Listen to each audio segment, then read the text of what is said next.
Hello, my name is Kaceli. The following is a comprehensive tutorial on using Windows 11. We will start with the very basics and then proceed with more advanced features to master Windows 11. As you watch the video, consider the quick guide posted in the video description. The best way to learn Windows 11 is to also practice the described features hands-on while you watch the video. As soon as you log into the system, one of the first things that you will notice is that the taskbar has changed. It's changed the location and also the items in the taskbar. Also, the options of the taskbar have changed. You have the Start menu, the Search option, major improvement in Windows 11, the virtual desktops, and I'll get into more later as to how that works, the widgets, the integration of Microsoft Teams, chat, and video conferencing as part of the operating system, getting to the web, Microsoft Edge, Windows Explorer, and then access to email. Part of the revamped user interface or UI, you have a completely different color scheme and layout of the components in Windows 11. The login and logout has changed, so it looks different here. And even the shutting down of the computer, it's now in a new location in the Start menu. There are also some behind-the-scenes features and enhancements to the operating system. With the emergence of the larger monitors, now Windows allows you to resize a window by simply holding the mouse on the maximize button for any of the applications, and you can choose a particular layout.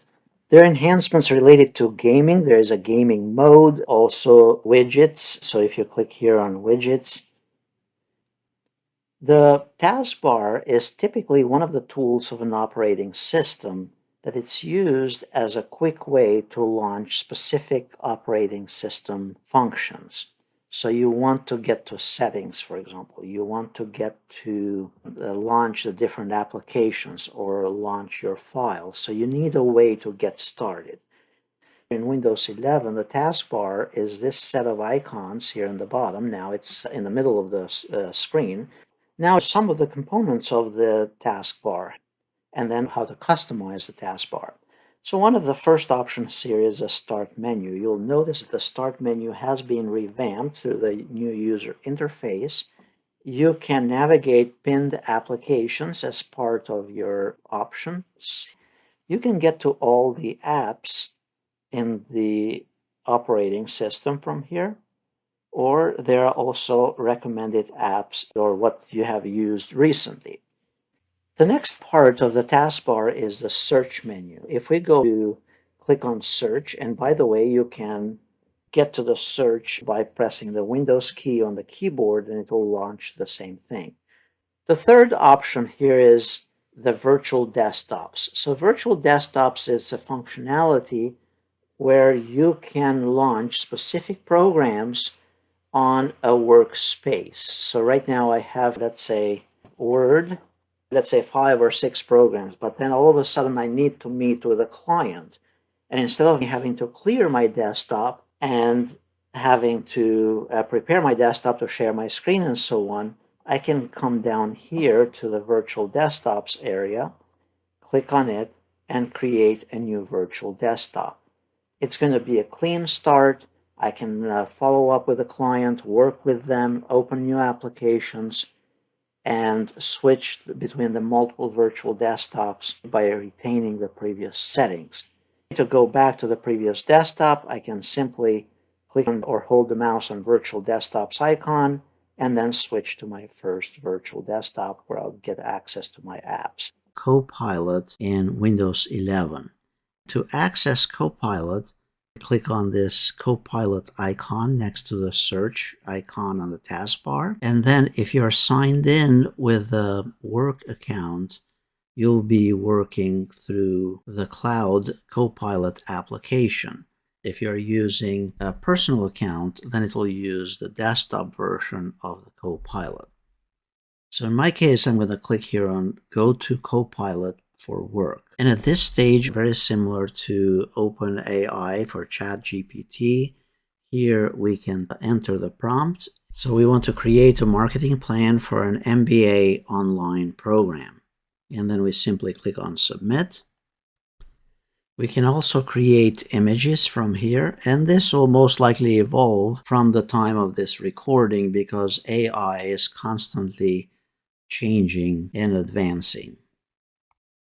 And at this point, it's working to design an image. If you use certain types of prompts, you can also create bar charts, visual representations of data. The other cool feature as part of the new Windows taskbar is the widgets. To access the widgets, you can click on widgets, and then you can have the weather, you can have the Outlook calendar reminders, sports, and you can add other widgets such as traffic and so on. And if you scroll down, there is news and stock updates. To the right of this, there is the Microsoft Teams video conferencing as part of this operating system. Then next, Microsoft Edge, which is one of the web browsers, obviously. Then you have the File Explorer, and I'll get into more of those concepts shortly, and then email. Now, to customize those settings for the taskbar, you can right-click on it and choose Taskbar Settings. One thing that is different from previous versions is that you don't have the Task Manager and a whole bunch of other options. You simply have now the Task Settings. Under Task Settings, this is where you can customize whether you want search to show up as part of the taskbar, whether you want the task view to show up, like those buttons that we saw down here, whether you want them to be displayed or not. If you have a touch screen, you might want to enable the option for pen menu. In most cases, that would be enabled, but if it's not, this is where you enable it. If you don't like the taskbar in the center, how Microsoft has set it by default, you can change it to be on the left, and it will be very similar to the Windows 10 or Windows 7. If you have multiple displays, you can control whether you want your taskbar to show up on all displays, and this you'd have to have a check mark in here for that. As part of the taskbar, in the Start menu area, if you right-click on it, you have a bunch of options very similar to Windows 10 and Windows 7, where you can get to certain key areas in your computer. So for example, if you need to check the disk management, or if you want to check the computer management devices and tool and resources in your computer, or if you want to get to the task manager, this is how you now get to it. The run command and even shut down and restart the computer, it's by right-clicking on the Start menu. On the far right, you have this Quick Action Center, and we'll get into that later as well. But for now, here is where you can configure and connect to the Wi-Fi, airplane mode, and then change accessibility settings, things related to the battery, and so on. So this is kind of the quick settings for your desktop. To change your time clock and your computer, you can do it from here, along with adjustments of the notification settings while you are focusing on work. The Start menu in Windows 11 allows you to access applications installed in your computer, the settings in your computer, as well as files, and navigate to the files and so on. So it's basically a way to access what is available in your computer. To access the Start menu in Windows 11, notice that now it is centered in the bottom here. We click on Start, this icon here in the bottom left, and that's where the Start menu is in Windows 11. Notice at the very top of the Start menu, you have the Search option, and this is Windows Search. It's also the same function as over here to the right of the Start menu. Right below the Search option, you have the pinned applications. Those are commonly used applications that have either been pinned by Microsoft by default or that you can pin them on your own manually. If you don't want one of these applications pinned in here, you can right-click and choose to unpin it from the Start menu. If you want a particular application to show up in here, let's say PowerPoint, search for it, and then right-click on it and choose Pin It. Search for the applications. Once you locate your application, you can right-click and choose to pin it to the Start menu. If we click on the Start menu again, we should have PowerPoint as one of the options. Notice I have to scroll down to access it. If we want to move one of those to a different location in the Start menu in the pinned area, select it and then drag it up or down in your list of applications. To the right of the pinned area, we have the All Apps. This is how you can access all the applications in your computer. If you click on All Apps, notice that they are categorized alphabetically, and you'll simply scroll down and access any of those applications.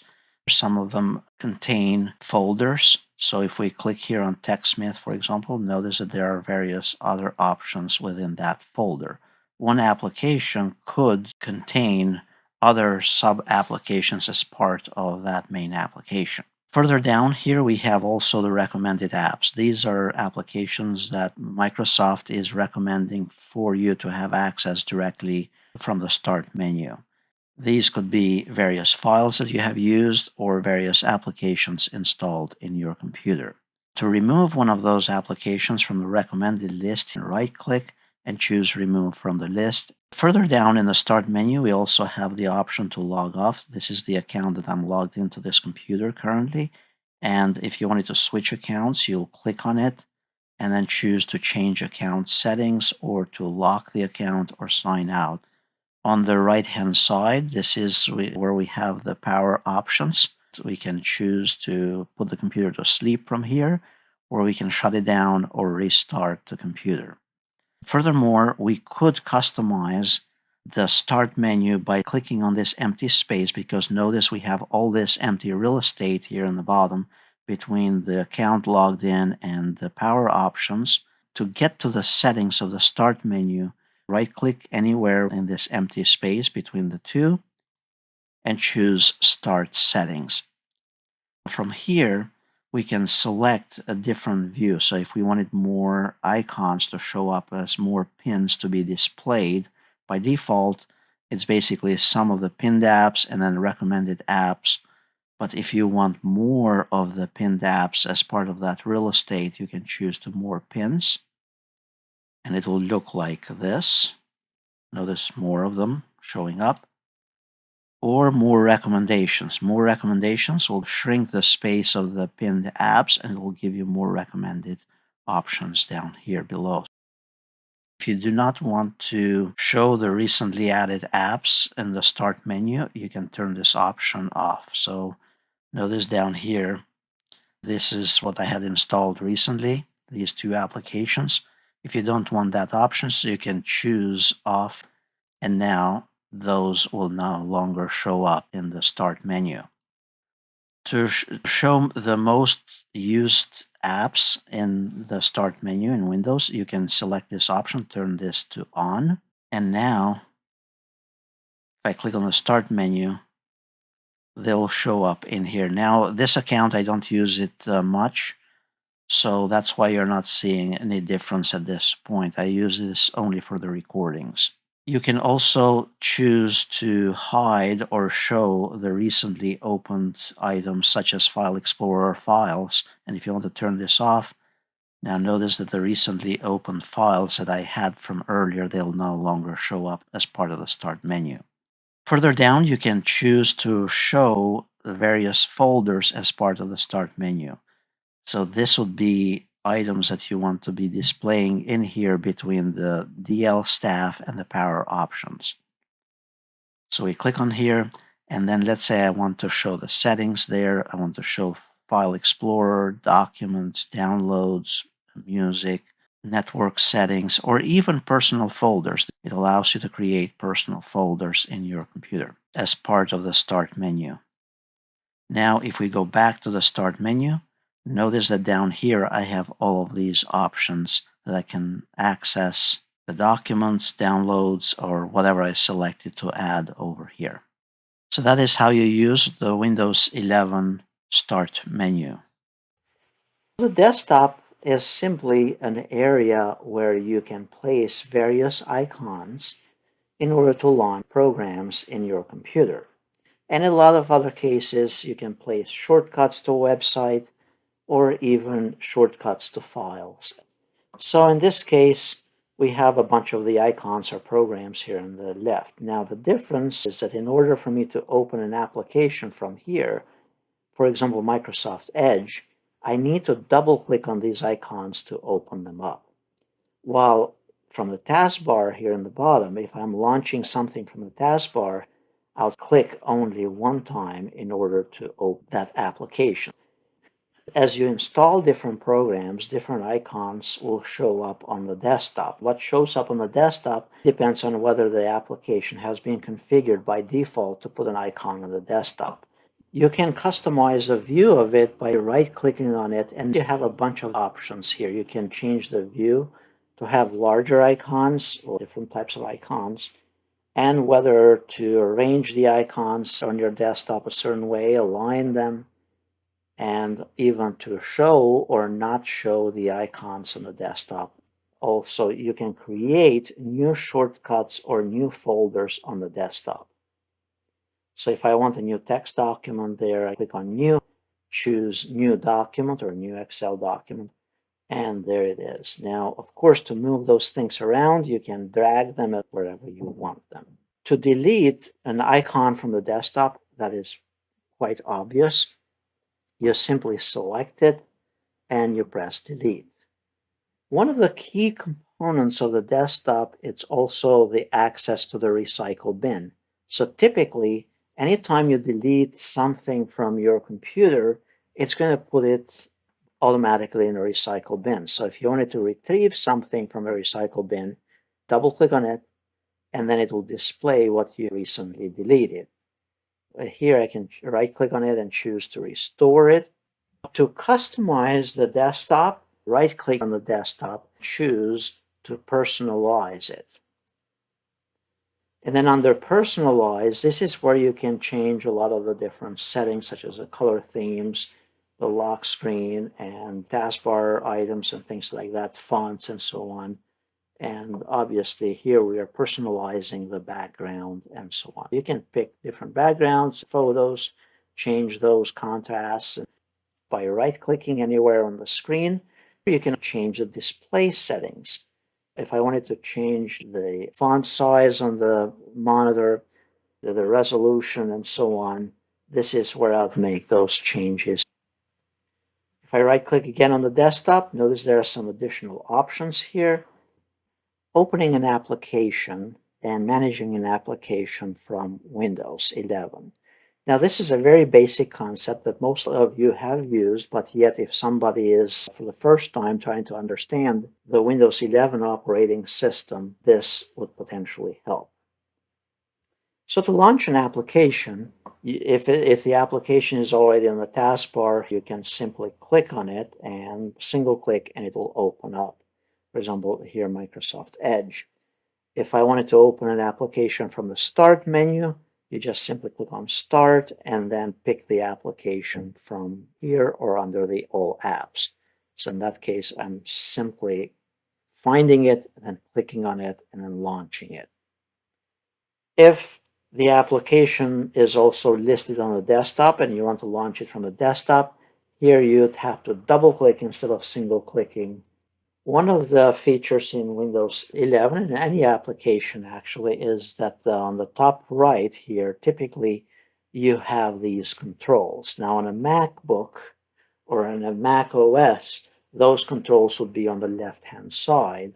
You can minimize this app by clicking on the little minus icon on the bottom left, and it will bring it down to the taskbar, and you can get a preview or relaunch it by clicking on it again. The other option is this minimize, maximize option. What you see here on the screen, this is the new feature in Windows 11. And this allows you, with the emergence of the larger desktops, you simply hold the mouse on the icon here, on the middle one, and then you can select to park this application in half of your screen or a certain position of your screen. So If I want it just on the bottom right, top corner, the fourth of the screen, I'll click on this, and now it's only on that part of the screen. And then I can have something else on a different part of the screen. To close the application, you can click on X on the top right, and that is standard with other versions. In some cases, when working on an application, it crashed on you, and you just need to somehow make sure to close it without rebooting the computer, one of the ways to do that is to access or to close the application from the taskbar. So let's say the application is here, somehow it's misbehaving. Now I need to get to the taskbar to close it. To access a taskbar, and by the way, this has changed, you right click here on the Windows icon and you click on Task Manager. Or you can simply go to the search option and type Task Manager. And now this will give you something like this. It will show up Task Manager and the apps that you currently have opened. So if I wanted to end this application forcefully, I'll click on the application and then choose End Task. In some cases, that application may not show up in this list, and then in that case, you can click here on More Details and then find the application and choose End Task. To find it, you'd click here on Processes.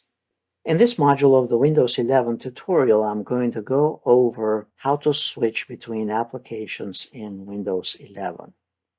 The process is the same as previous versions of Windows, but for the purpose of understanding how the Windows 11 operating system works, I'll cover it here as well.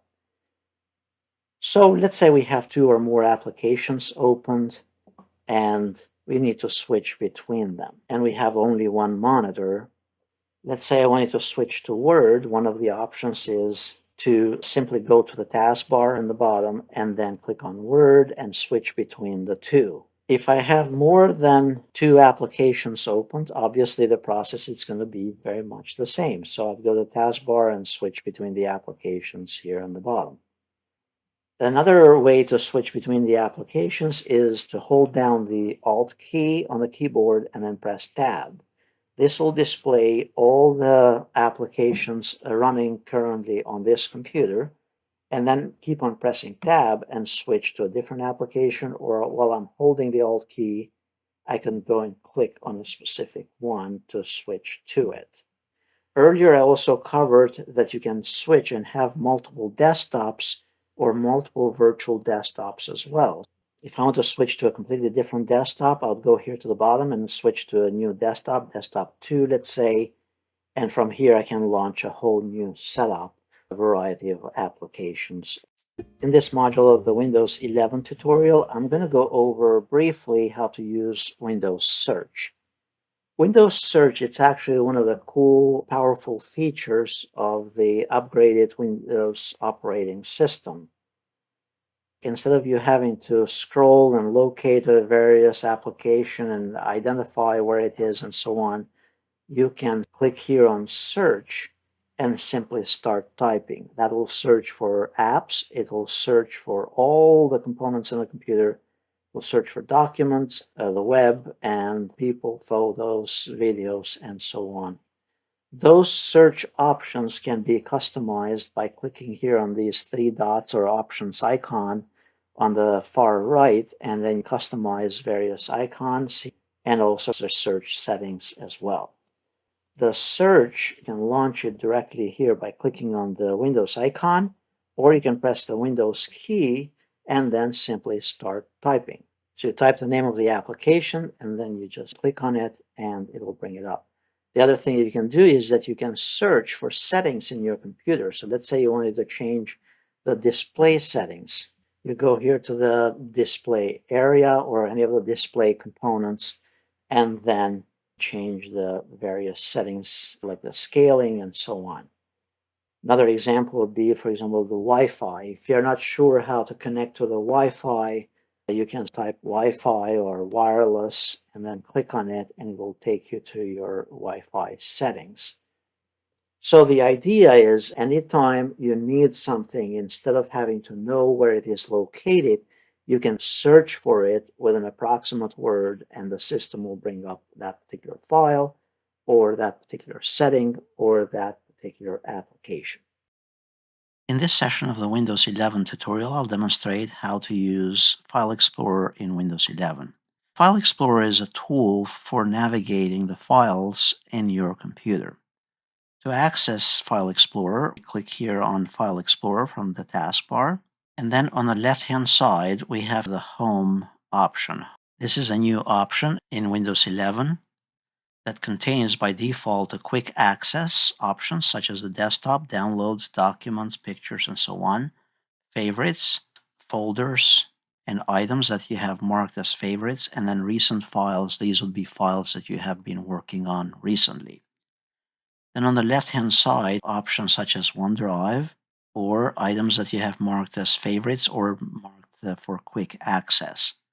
Then further down, you have desktop, downloads, documents, pictures, and various key folders that you may want to access quickly. Further down, we have the options for this PC and network. This PC, this is what lists the storage devices that you have in your computer. By default, every computer has a C drive, and then if you have a second hard drive, it'll be listed something similar to this. But then if you have a CD-ROM drive in your computer, it would be D drive typically, or E drive. And then if you add a flash drive, this is where it'll show up. So basically, to access any of those items, you'll need to click on this PC, and then further down, this is where you can navigate the files and folders in your computer. This is a recent update to Windows 11. Notice that there are now tabs that you can open. Instead of opening multiple windows to navigate through your files in your PC, you can now open a new tab very similar to a web browser for navigating the files. Now, at the very top, if we go, let's say, to a location, let's say downloads in this computer, and if I want to create a new folder, I can click here on New. So notice we have these icons or menu items right below the tab here. So if I want to create a new folder, I click on New and then choose Folder and then simply give it a name. From here, and I double-clicked on it to access it. Now to create a new file, I could create it either using Word from the application, or I could create the file directly from here as well. So if I click on New Word Document, I'm basically giving it a new name from here, and then it will give me the option to double-click on it and then open it in Word. And it will save it to the location that I created this file. Once you select an item, notice that the other menu items on the top show up after the item has been selected. So it's very similar to contextual tools in Office applications. To determine as to what these icons stand for, you need to hold the mouse on them, and it'll display what the item is.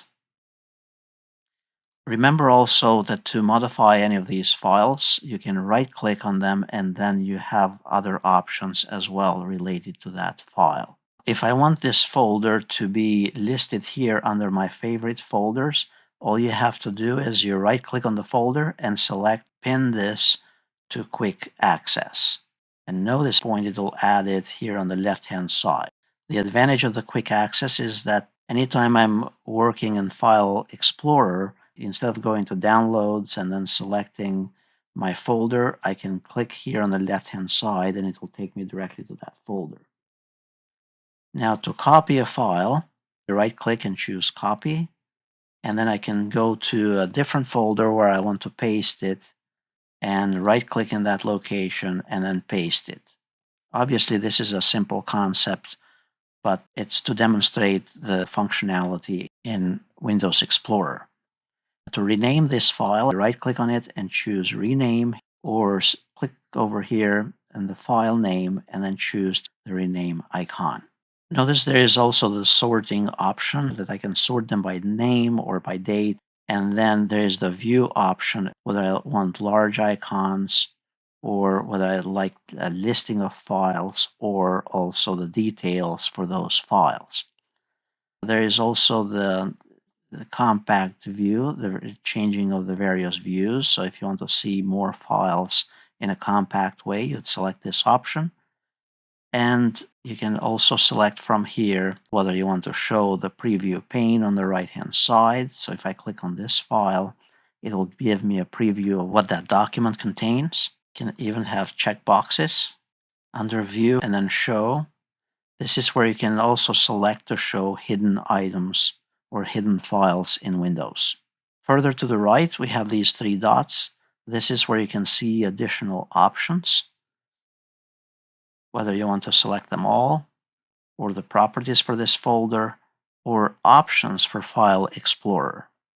So if we click here on Options, this is where we can configure in the system when you open File Explorer if you wanted to see the Home tab or if you want to go to this PC automatically here in the bottom. This is also where you can define whether you want to open each folder in the same window or in its own window, and whether single click or double click on items to open them. Here's how you can clear the history for privacy reasons in your computer.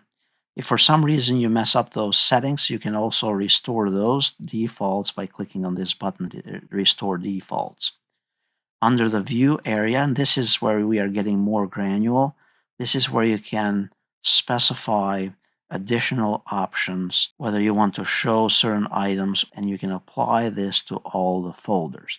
Now, if you make changes in your PC and you want to go back to revert back to the default options, you can always click here on Reset Folders, and that will reset all the settings to the default folder settings. As I mentioned earlier, you also have the tabbed browsing in File Explorer. The advantage of this is that you can navigate to various folders in your PC, and instead of interfacing between various windows, you're just interfacing via the various tabs in your computer. With the 24H2 update of Windows 11, there is new functionality related to Windows Explorer. Prior to this release, if you right-clicked on the file, you'd only see these little icons and didn't have the tags or the labels below the icons. So now, with this update, you can right-click on something, press Copy, and then right-click again, and then select Paste, but it's more obvious as to the function for copying and pasting those files or folders. Same thing also with files. So if you right-click on this, notice you have the options which are more meaningful at the very top here with the labels below them. And then if you want to paste it, in this case, it's larger, and in the past, it used to be a tiny icon without the label below it. So you'd have to know what it was. Now, if you held the mouse on it, it will tell you what that icon stands for and also what the shortcut for it is. In this segment of the Windows 11 tutorial, I'll demonstrate how to pin apps to the taskbar in Windows 11. Now you can pin apps to the taskbar by simply dragging them from the desktop to the taskbar and just letting the mouse go. Let's say I want to pin the Zoom application to the taskbar. I simply can drag it to the taskbar and then let the mouse go, and it will create a shortcut on the taskbar. If you want to add another application to the taskbar, go to the Start menu, search for the application or locate the application, and then right-click on it and choose Pin to Taskbar. To remove an application from the taskbar, right-click on the icon and then select Unpin from Taskbar. In this segment of the Windows 11 tutorial, I'll demonstrate how to change the location of the taskbar in Windows 11. In Windows 11, by default, the taskbar is centered to the bottom of the screen. If you want to change this similar to the prior versions of Windows, right-click here in the taskbar and select Taskbar Settings. Scroll down under Taskbar Behaviors, and then change the taskbar alignment from center to the left. And then close the taskbar settings, and then you're all set. Working with folders. I find that most users don't fully understand working with files.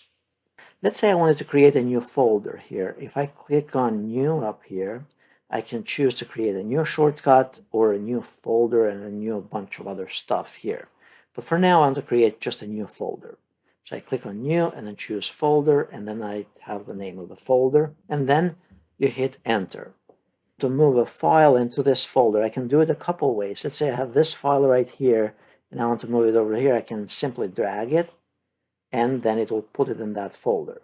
Drag and drop, it's great as long as you're precise. There's a danger in a drag and drop because sometimes you may drop a file in the wrong place. So the best thing to move files around is by selecting them. If there are more than one, then you can either select all of them or select just a few of them, or you can hold the Control key and select random ones, or you can click on the first one, hold down the Shift key, and then select a few of them, and then use these options up here. By the way, Microsoft in Windows 11 changed this, so we can cut these and then move them somewhere else. So this is the safer way to move files around. Or you can also right-click, click on Cut here, and now I go back navigating to the top folder, or I can go to the left and use the navigation on the left. And then let's say I want to paste those files in here.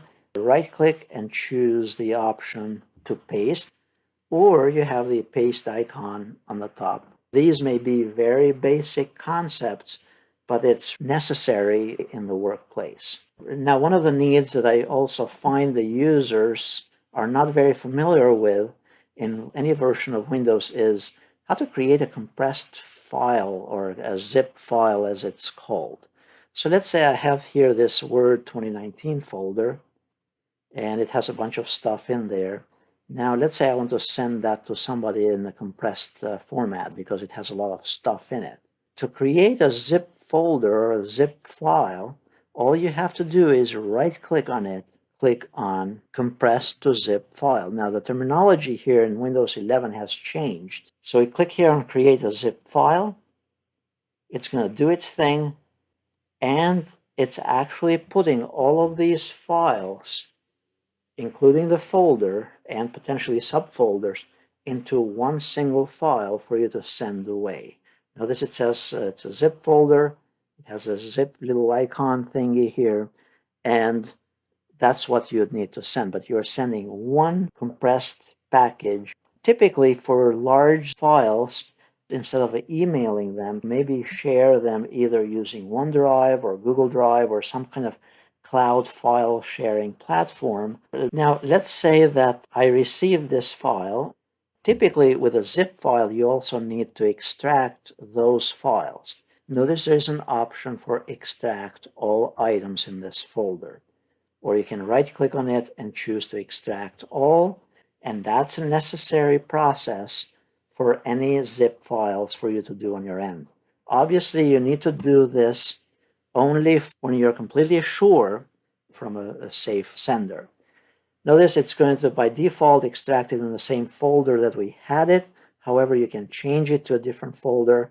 You press Extract, and all those files at this point will be displayed in here. Notice it creates a new folder matching the zip folder, and under that, then there are the actual files.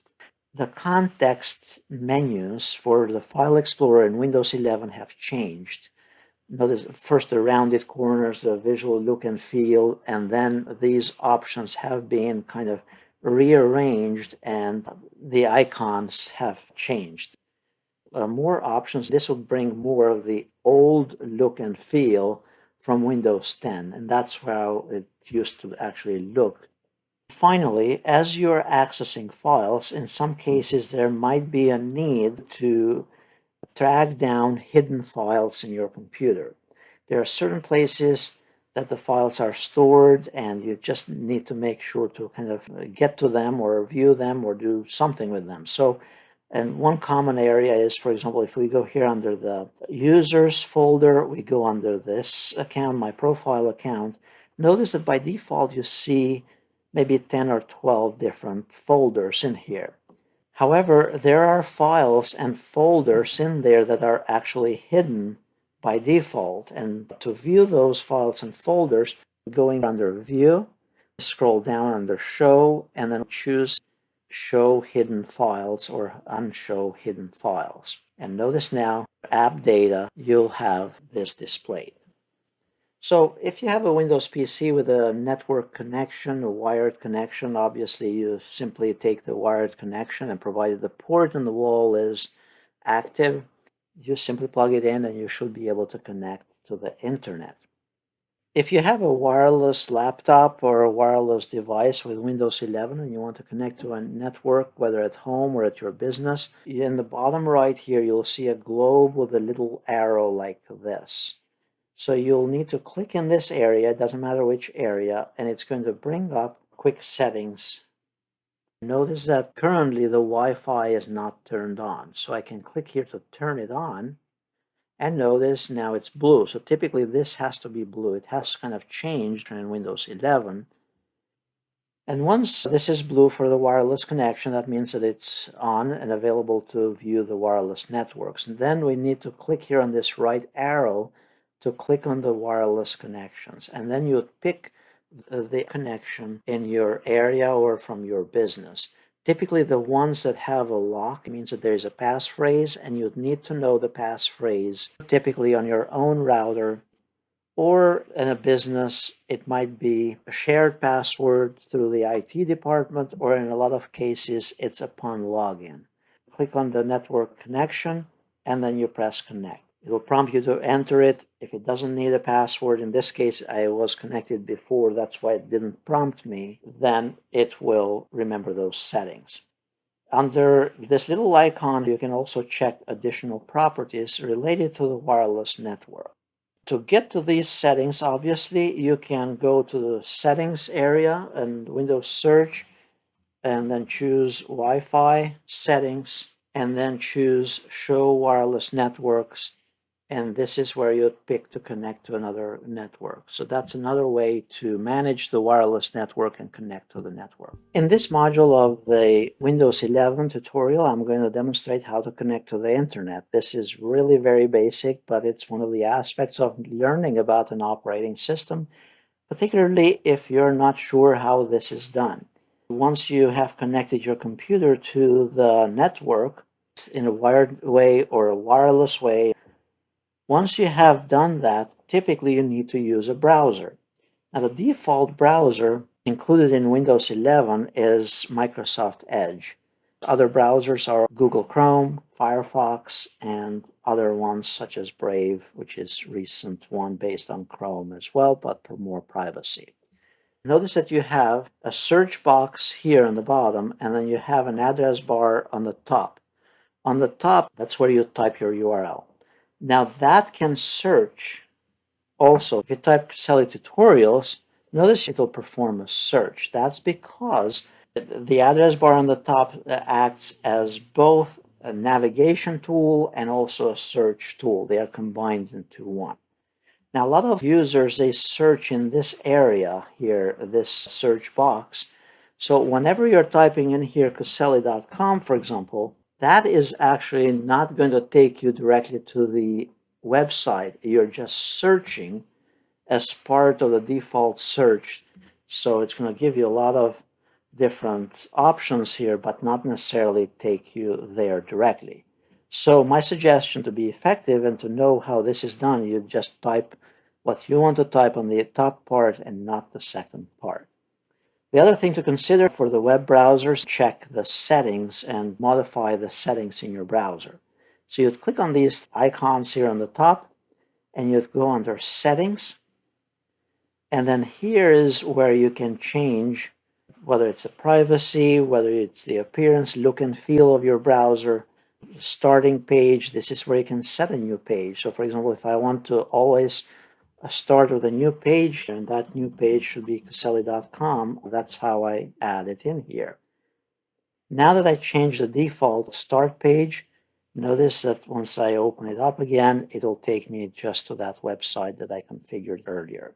One of the tools that I find useful is also here under the settings, and then which is the three dots up here, and then under More Tools, there's this option also to cast this to a device to connect to a remote display.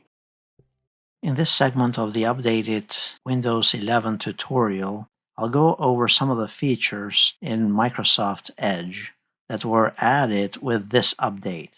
I have opened Microsoft Edge, and notice on the right-hand side we have this new sidebar. In the sidebar, you can search with Bing directly from here, and obviously you can search from the top here as well, but this is an option that it doesn't close the existing tab. The Discover option, you can search whether from this site, based on this site, or relevant information similar to this site. Other tools, such as a calculator, the clock, various conversion tools, games, open Microsoft Office, Outlook, and add a variety of other applications from here. So for example, if you wanted to always open Gmail, you can simply click on it and it'll add this little icon on the right-hand side. Now, furthermore, you can customize the sidebar by clicking here on Settings and then selecting additional options from here. If you do not want to see this sidebar, you can click to hide it. To bring it back, click here on Settings and then click on Show Sidebar. Another improvement was the menus. Notice that the menus now are much more visually appealing with the round corners as well. Another enhancement was the addition of collections. And collections are similar to bookmarks, but you're adding screen clippings, articles, websites to a particular collection. So if you click here on collections, you can create new collections by clicking on Start a New Collection, and you can sort them however you want. So to add this page to one of the collections, you can right-click on the tab and then click on Add the tabs to a specific collection. So you're adding all the tabs that we currently have opened to the tech collection.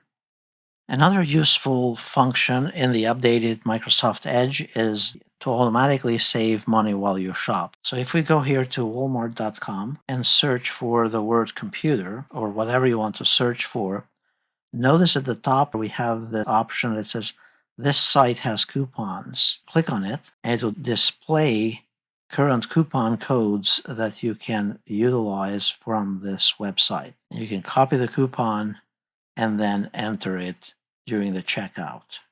Other enhancements also include the privacy settings. So if we go here under Settings and go under Privacy, Search and Services, under Balanced has also the option to block the trackers from sites that you haven't visited, content and ads, and it blocks harmful trackers as well. So this is selected by default, and you can even make it stricter than what it is here. Another helpful tool is the Web Select feature, which basically it allows you to select a whole bunch of text. So if I click here on Web Select, you drag the mouse to the section of text that you want to select, and notice it's going to pick all of those text areas. Next, we can paste what we copied from here in another application. Another great feature is also the option to read this page aloud. When we click here, over 400 free tutorials. Start learning and advance in your career. Free technology training. Access more than 400 free tutorials on the YouTube channel on Microsoft Office 2019. So the audio it's fairly clear and accurate, and it makes it very easy to read with a natural voice. This, as you noticed, also it highlights and auto scrolls the text to help the learner and those with reading difficulties. Another feature that is very helpful is, and this is new as well, is the web capture feature. The web capture, you can select either the whole page or you can capture a particular area. You select the section that you want to capture, and then you can copy this or mark it up. We're going to bring up the annotation tools similar to this. Another nice feature in the updated Microsoft Edge with the ability to launch a particular website or a tab as a separate app. So if we have this website and we click here on the configuration, then go under apps.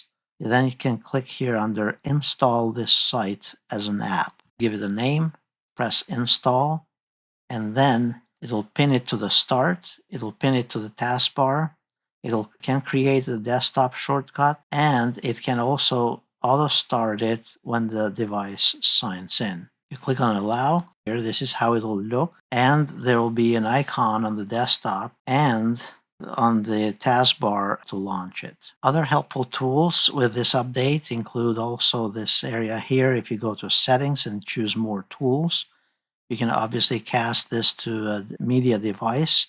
You can even cite this, and this is actually pretty cool. So if we go here to the YouTube channel, you're not sure how to cite this resource, click on settings, go to more tools, click on cite this, and it will prompt us to pick what style for citations, whether it's MLA or APA 7. And then you copy this and then put it in your paper as part of the citation. You can pick whether it is a website, you can put the author's name, the date it was published, and the year. You can pick today, and then put some kind of annotation if necessary, and the citation will look like this. Then you'll copy this and put it as part of your citations, as part of your research paper. Other helpful tools include the math solver. The math solver is basically if you want to use mathematical equations, whether they are on a website where it will allow you to select those math problems, or you can write and it will help you solve those particular math problems. Windows 11 has a new feature called Widgets. Here in the taskbar, it's one of the main icons added by default. You click on Widgets, and you'll be able to see particular ones that the Microsoft has already put in there by default for you. However, you can customize those widgets by using the More Options item here, and you can make this large or medium or remove it completely. You can go and add new ones, pick the items that you want to add, and customize the size and other options related. How to shut down the computer in Windows 11. This might seem like a very easy and simple step. To shut down or reboot the computer, you simply go here under the Start menu, and then you click on the power icon in the bottom right. From here, select the shutdown option or the restart option. Obviously, the restart option, but clear everything from the memory. If the computer is running into a problem, it is highly recommended that you first reboot the computer before you get too frustrated with the problem that you are running into. When you put the computer in sleep mode, it's not closing the programs, it's keeping everything the way you had them before, but just conserving energy and putting things to sleep. The hibernate mode is actually more effective in saving battery life on your laptop, but it takes a little bit longer for it to start up.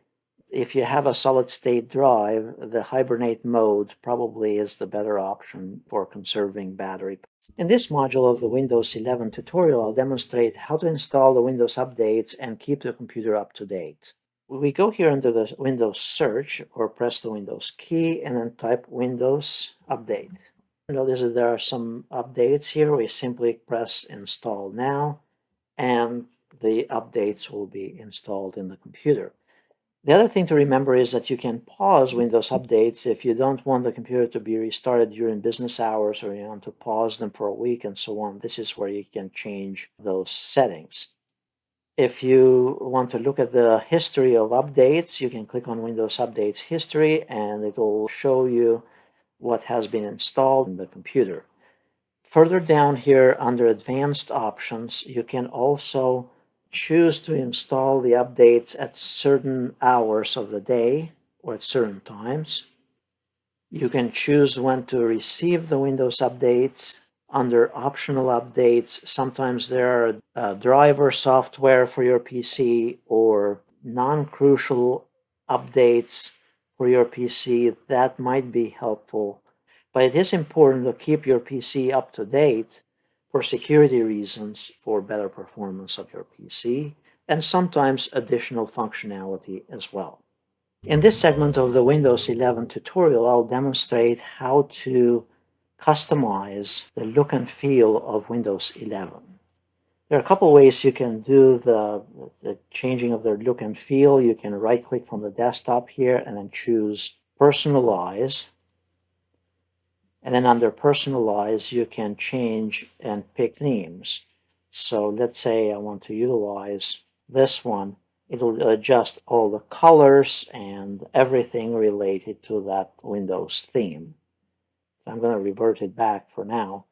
If you want to further just customize certain things, for example, the desktop settings, if you wanted to change the sounds or change the defaults or the cursor and so on, this is where you do it as well. To change the font size of your icons and components of Windows, right-click here on the desktop and then choose Display Settings. I'm showing you this from the desktop functionality. However, you can also search for it. Just choose Display Settings, and then under the scaling, you can change this so that it can be larger fonts and larger icons, or smaller if you prefer, and screen orientation and things of that nature. How to customize the Windows 11 settings. Just like with any other operating system, there is typically a need to go and modify particular settings in the computer. So think of it like if you have an iPhone and you go to the settings area, you can modify a variety of things, whether it's for the apps or the privacy and things like that regarding your device. So the same thing here as well. You can go under the search option to get to settings, and this would be the easiest one. You can press the Windows key on the keyboard, or you press the search option and then type settings. That's the quickest way to get to it. Once you click on settings, this is actually a major improvement in Windows 11. While in Windows 10 you had settings that had the old look and feel to them, in Windows 11 Microsoft did a really outstanding work on restructuring them, making sense, and also visually appealing as well. So at the very top here you have the option about the system. So you can change system-related settings such as the name of your computer, the updates about the computer, and obviously under the system settings you can change settings related to the display, the sound, notifications, power, storage, anything that is system related. As far as devices and so on, you can click on that and you'll be able to customize settings related to any devices connected to your computer. And the same under network and so on. Then personalization. This is where you change the themes and the look and feel of your operating system. And then under apps, this is where you can click and choose default features or even and uninstall various applications in your computer. So this is where you can add and remove programs from your computer. Now, if for some reason you need to delete an application to remove it, notice that this has changed in Windows 11, and you can click here on the three dots on the far right or in the configuration icon on the far right and then choose to uninstall it from here. Additionally, you have the gaming settings and also privacy settings and Windows Update. So all of that to say that very similar to an iPhone or a smartphone where you can change and customize the settings about that device, the same idea is here as well. You can also search here for a particular setting. Let's say you're not sure where disk cleanup is located. You can still search for it. In this module of the Windows 11 tutorial, I will demonstrate how to customize the privacy settings in Windows 11. So you go in the Start menu or in the Windows Search, either one of them, and we type Privacy Settings. Notice on the left you'll have Privacy and Security. And then you can change other stuff related to security as well, but in our case here, we are concerned primarily about the privacy settings. So you can go here under General, and you might want to turn off a lot of these options. Then we go back here under Privacy, And you're not done yet, by the way. You go here under the speech settings, and then you change also the speech settings to change those to off. Basically, you're not sending the speech patterns or whatever you say that be stored externally from your PC.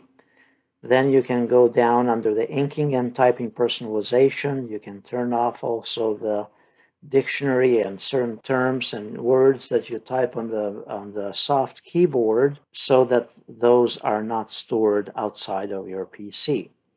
Additionally, go under the diagnostic and feedback, and you want to potentially turn all of these off, and then under the feedback frequency, so basically put the most minimum that it allows you to put in there. But of course, take note of what you're turning off so that just in case something happens, you'd come back to them. If you go under the activity history, you can choose to turn that off as well. You can clear the privacy setting there.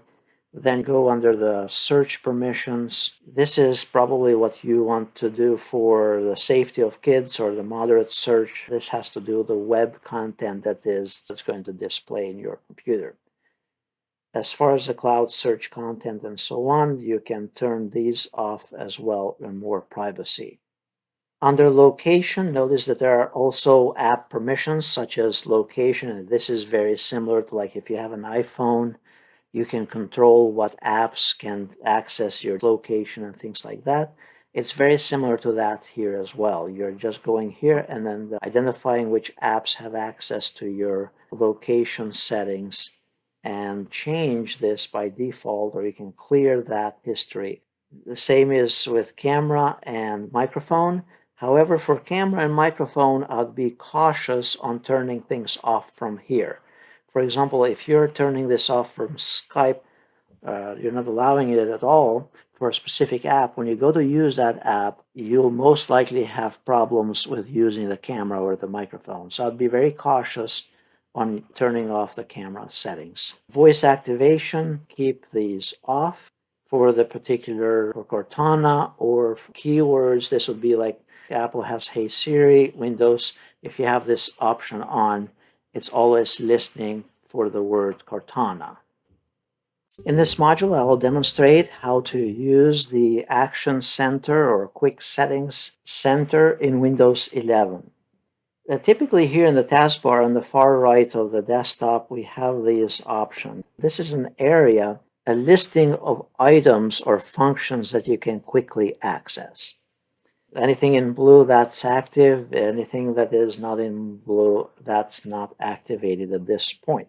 We can change the display, we can change the sound settings and so on, and the volume settings, and you can go under more volume and so on.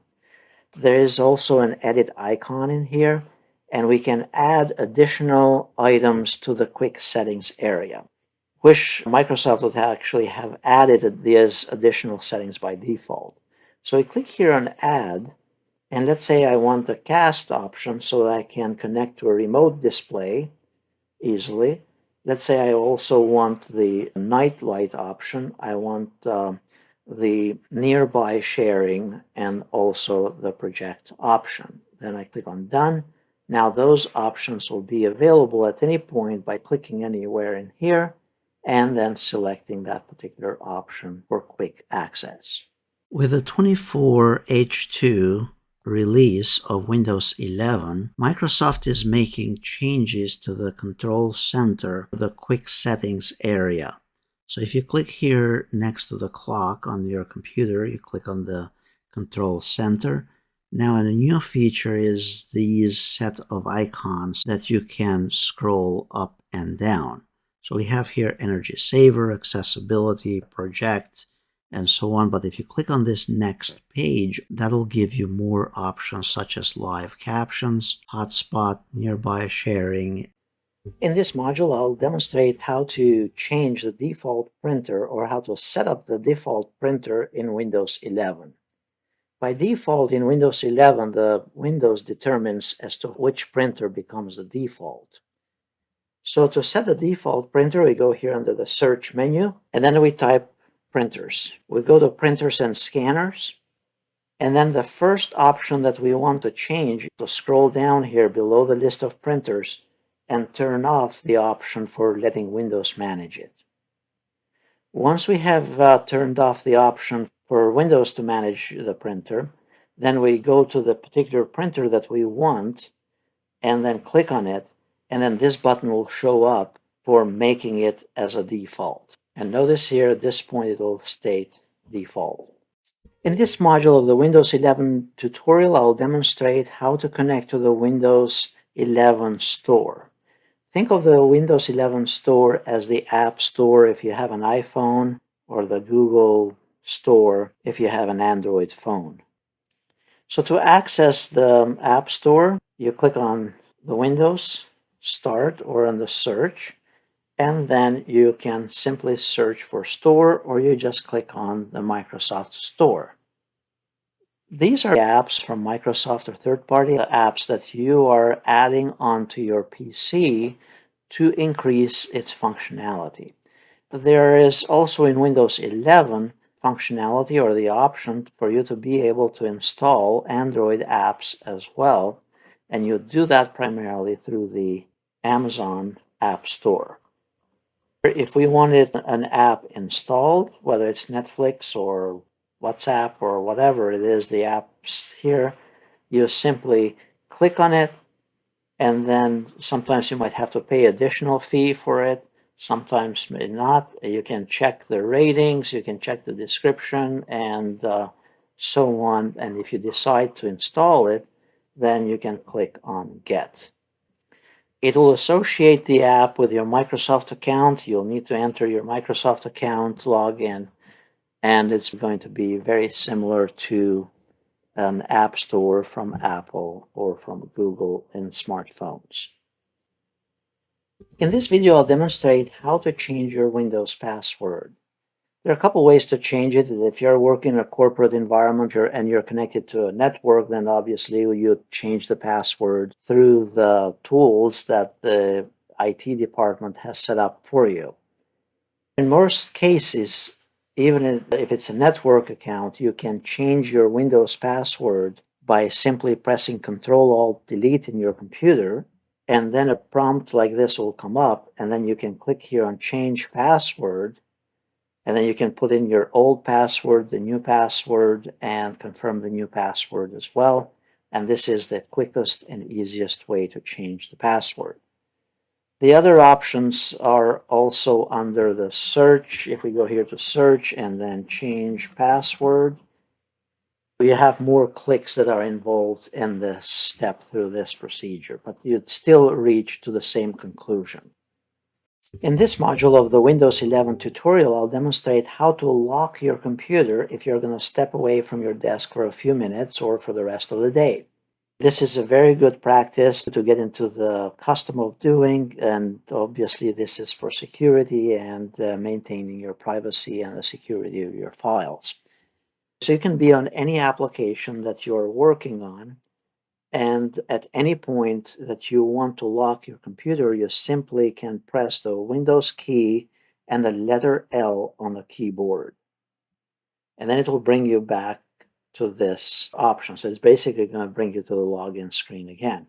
When you're ready to come back and start working again, you can hit any keys on the keyboard, enter your password. In this segment of the Windows 11 tutorial, I will go over the Windows security settings and how to check your computer for viruses and malware. Windows 11 actually comes packaged with its own security suite and firewall tools as well. To get to those tools, we need to go to one of the ways to get there is to open the Start menu or the search window and then search for Windows Security. Go to Security Settings, and here it's going to give us a preview of actions that are necessary in your computer, things that are okay in your computer. So now to customize those settings, click here on Open Windows Security, and then set up OneDrive if we prefer to. This is not really a necessity. This is basically Microsoft pushing OneDrive and also trying to make sure that you're backing up your files online on the cloud and not necessarily lose them at some point in time. Then under the Account Protect login here with the Microsoft account, on the left-hand side, we have here the firewall and network protection. Notice that no action is needed at this point, but you can go and click on it and check various firewall rules and advanced settings and customize those firewall settings if you prefer. Under the app and browser control, this can block unwanted apps, and currently it's turned off. You want to make sure it's turned on, and you put in your password and it will enable it for you. Under the device security, there are additional settings behind the scenes here that it's utilizing, such as the single core isolation, the security of the processor level. And so if we go here under virus and threat protection on the left-hand side, this is where we can run a scan on your computer. You can do a quick scan. In my case, it took 2 minutes and 31 seconds. Or you can change those scan options and do a full scan, a custom scan. And once you pick the type of scan that you want, you click on Scan Now. And it may take quite a bit of time if you have a lot of files and you choose the full scan option. As the files are scanned, typically it's going to show you the results and things it has found and things that you need to correct or to allow. And all you need to do is basically proceed with a positive way to remove them or apply what Microsoft determines as. You can also check here for protection history, what has taken place at certain points in time, and it's basically a log of the activity from the scanning software. So all that to say that under the Security Center, the Windows Security, you have a virus and firewall protection. There is also the account protection. There is the firewall and network protection aspect, the browser level protection, device security at the component level in the computer, and then also device health. Under the Windows security, here it's important to note that there are also family options here. You can set it up to protect the kids' screen time habits. So you can set time for kids, how long they can use the devices and so on. To do that, you'd go under View Family Settings, and you'd have to configure it using your Microsoft account. Basically, all the devices are connecting to a Microsoft account, and then Microsoft is managing that time and the settings that you have configured for your family. In this module of the Windows 11, I'll demonstrate how to connect and extend your display to a second display device in Windows 11. This comes in handy if you have a second monitor or a TV where you want to project to, or if you want to connect to a projector in a classroom or in a business meeting. As soon as you connect a second monitor to your PC, by default, the content from your main PC to the second one will be mirrored. That's referred to as a mirrored display. Now, to connect to a projector, you can press the Windows key on the keyboard and then P, the letter P on the keyboard, and this will bring up this menu. Currently, I have only one monitor connected to this system, but if I had a second one, typically by default, it will be duplicated as soon as you connect a second screen. However, the function that you want to use is the Extend Desktop. That will make it so that you can move the mouse from one screen to the other and open one application in one screen and another application in the other screen. And to do that, you simply click on the Extend Display option. Now, of course, I'm recording this, and it's not as easy to replicate it to show what happens, but you basically just see the second desktop, and we can move the mouse to it. And the way you get to this is by pressing the Windows key and then letter P. If for some reason you don't remember the Windows key and then P for project there, one of the things that you can do is click on the search icon and then just type extend. You want to extend the desktop, or you can do the word duplicate and click on duplicate or extend desktop display, and it will give you the options for multiple displays and so on. In this module, I'll demonstrate how to cast or connect to an external device or a remote monitor or a remote TV or a remote Windows PC.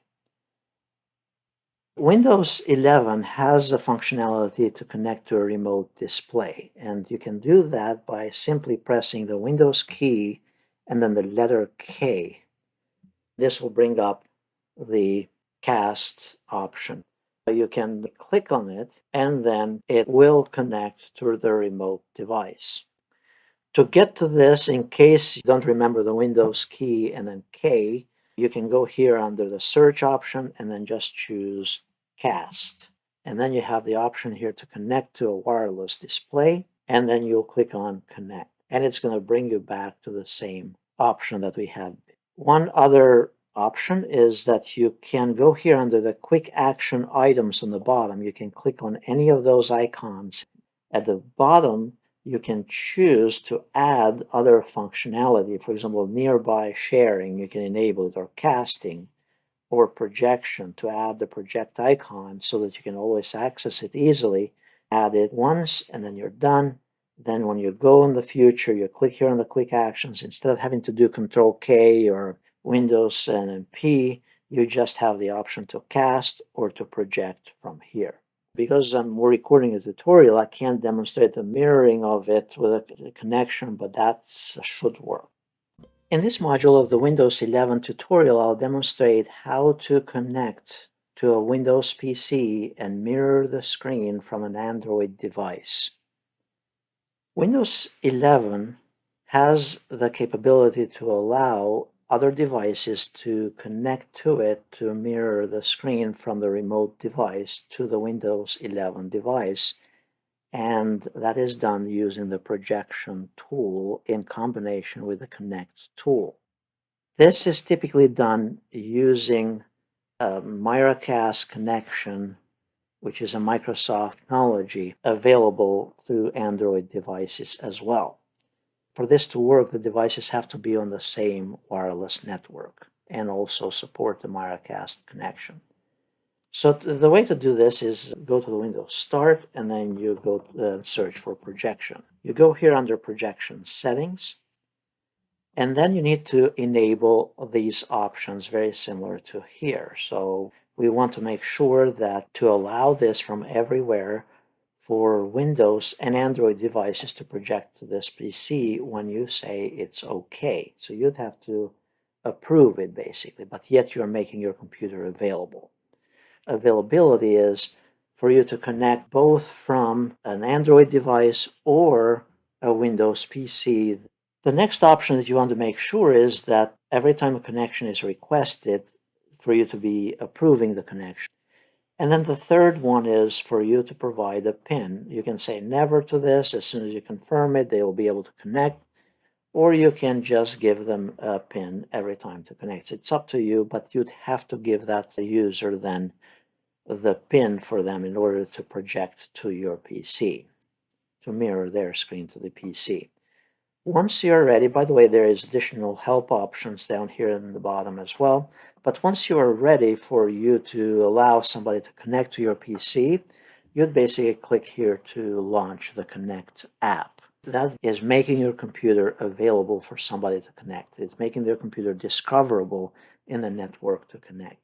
Now on the Android devices, and unfortunately I cannot simulate it here, you're going to need to go to Settings and select one of the options. Obviously, in Android, most devices differ from one to the other. Some of them use the word cast, broadcasting the screen. Some others use the word mirror. Others use the word connect. So you might have to look through the settings, but you want to find the setting to connect, to mirror your screen to another device. It's important to note that this function will not work on Apple devices. So once you're ready here to allow a connection, you click on Launch the Connect app to project to this PC, and then it's ready. As soon as they are able to connect, you'll be able to see the content or mirror of their screen.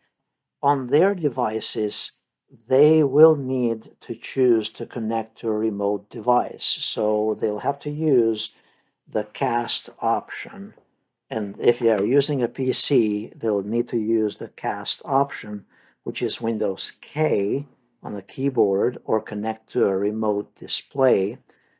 Or on an Android device, they'll have to use the connect or mirror option depending on the Android model. In this session of the Windows 11 tutorial, I'll demonstrate how to use the Windows Snap feature. This is enhanced in Windows 11, and it's actually very powerful. Particularly, it's useful with larger monitors nowadays and more convenient as well. So let's say I have this application, I have Word here, and then I also have PowerPoint. And I have only one monitor, but I want to use those side by side. So the easiest way is if I go here on the top right under the maximize, minimize icon, notice that there are these different layouts that are available. And this is new. You hold the mouse on it, on the maximize, minimize, and now let's say that I want to put this application on the left half of the screen. I simply click on it. It'll put my PowerPoint on the left half of the screen. Now I go back to my Word document and do the same thing, but I want to put it in the second half of the screen. But now let's say that I want a third application to have on the right-hand side as well, but split the right half into two parts. So I could do that this way. I can go and pick something this layout with three components to it. And then let's say I want a Microsoft Edge here.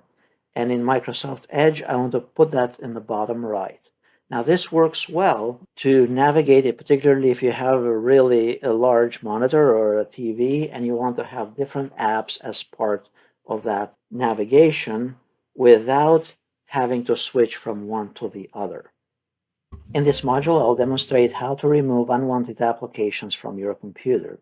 Typically, when you buy even a new computer, there might be applications that you really don't want and you just want to speed up the computer and remove them. Get to see what applications are installed in the computer. You can access it a couple ways. You can go here on the search option and then just type apps. So you click on add and remove programs. And here it will list all the various programs that are installed in this computer. Now to remove one of those programs, I go here to Camtasia, I click on the more options, and I can choose to modify it or uninstall it.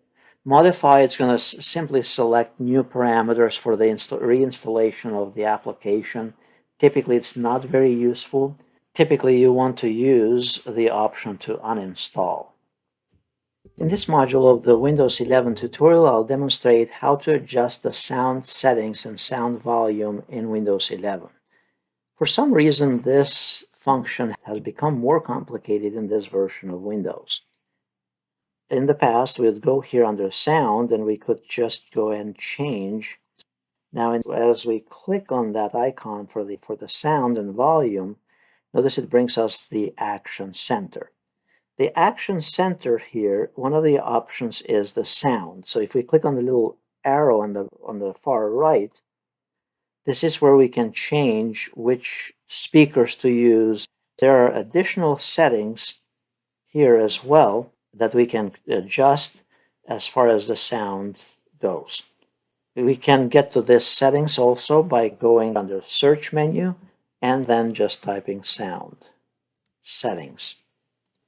One other option is by right-clicking. If you scroll down, if you move the mouse to the sound icon and right-click on it and choose to open the volume mixer or the sound settings. In this session of the Windows 11 tutorial, I'll go over some of the changes in Windows 11 Task Manager. To get to the Task Manager, we need to click here on the Start menu. We can right-click on it and choose Task Manager, or we can go to the Search menu and simply type Task Manager. We have Processes as the first tab that opens up when you open Task Manager. To the right of it, we have the option to run a new task. Under Processes, it lists all the processes that are running under this user in this PC at this point. By clicking on the name here, you can sort them by title, and you can navigate to the right-hand columns and see the total CPU usage in this PC, how much memory is being used, disk usage, network usage, and so on. Typically, the PC should be running anywhere between 4 and 6% CPU utilization when doing regular tasks. Now, in my case, I'm recording this video, and notice it's using Camtasia Recorder, and it's using 10% of the CPU just for that. If this application was not the one that you were intending to use, but you're noticing that the CPU is running at high utilization, then come in here and you can click on it and then select the application and then choose to end task. That'll terminate that application that is potentially causing issues in your PC. Now, obviously, I'm not going to end it because I'm using it for recording. If I wanted to end, let's say, the task manager, obviously it'll close this, choose end task, and it'll close just that particular process. One of the new features in the new task manager in Windows 11 is the option for you to specify a process or to define a process to run in efficiency mode. So for example, let's say we have Microsoft Word here and we want it to run in efficiency mode.